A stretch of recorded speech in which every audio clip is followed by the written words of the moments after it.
नमस्कार दोस्तों, आपका स्वागत है हमारे चैनल में जहां हम इलेक्ट्रिकल और इलेक्ट्रॉनिक्स के कॉन्सेप्ट्स को आसान भाषा में समझाते हैं। आज हम जानेंगे लिनियर और नॉन लिनियर सर्किट क्या होते हैं और इन दोनों में फर्क क्या है। सबसे पहले बात करते हैं लिनियर सर्किट की। लिनियर सर्किट वो होता है जहां वोल्टेज और करंट के बीच सीधा रिश्ता होता है। मतलब अगर आप वोल्टेज बढ़ाओगे तो करंट भी उसी अनुपात में बढ़ेगा। एग्जाम्पल, मान लो एक रेजिस्टर सर्किट है।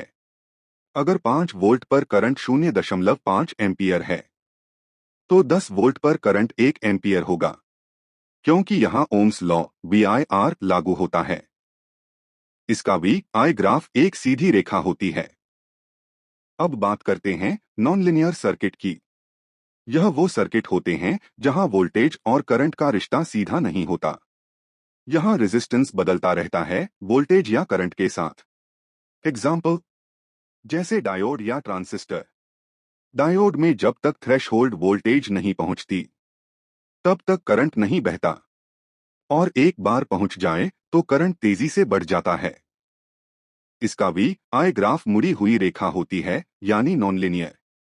आइए दोनों का एक छोटा सा कंपैरिजन देखते हैं। लिनियर और नॉन लिनियर सर्किट्स के बीच कुछ मुख्य अंतर इस प्रकार हैं। पहला संबंध।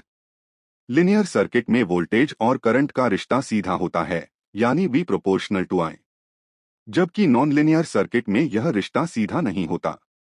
दूसरा ग्राफ। लिनियर सर्किट का VI ग्राफ सीधी रेखा होता है, जबकि नॉन लिनियर सर्किट का ग्राफ मुड़ी हुई या कर्व लाइन होती है। तीसरा ओम का नियम। लिनियर सर्किट में ओम का नियम लागू होता है, लेकिन नॉन लिनियर सर्किट में नहीं। और आखिरी उदाहरण, लिनियर सर्किट में रेजिस्टर RLC सर्किट्स आते हैं, जबकि नॉन लिनियर सर्किट में डायोड और ट्रांजिस्टर जैसे कंपोनेंट्स आते हैं। जैसा कि आप देख सकते हैं, लिनियर सर्किट में बिहेवियर सिंपल और प्रेडिक्टेबल होता है, लेकिन नॉन लिनियर सर्किट में आउटपुट इनपुट के अनुसार बदलता रहता है। यही इन दोनों का मुख्य अंतर है।